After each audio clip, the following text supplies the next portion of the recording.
Бірлік негізгі мектебінің 5 сынып оқушысы Қошанбет Қадыр Мырза Әли: бір құдірет бізді өмірге жолдайды. Бір құдірет бізді өмірге жолдайды. Біз өмірді түсінбейміз сол қайғы. Туа сала таудай бақыт күтеміз. Ал шынында бақыт үлкен болмайды. Лүпілдеген тамырындай шекеннің, жеке сағат, жеке тәулік, жеке күн. Үлгермейміз түсініп те байқап та, кейбір сәттің нағыз бақыт екенін. Құс сияқты сезінбейтін қанатын, бақыт шіркін білмей тұғын әлетін.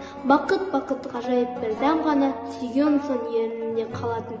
Ақындардың көмейінше жырақса, кейбіреулер сөз бәйге жырақса. Бақыт шіркін асылы болса бір мысқыл, бақыт шіркін уақыт болса бір ақсат. Мүмкін емес бұл өмірде есінен болу керек ән әдемі күй сұлу. Бақыт деген бұлтты күнді жаудырау, бақыт деген жұмыс болса сүйсіну. Керек емес келтіретін адам болса елгемін, неге керек босқа өмірге келгенін. Бақыт байлық, егер байлық болса бергенін, керек болса отан үшін өлгенін. Өмір мына лыпып тұрған ұстары, өлім келсе қай туысын тұстары.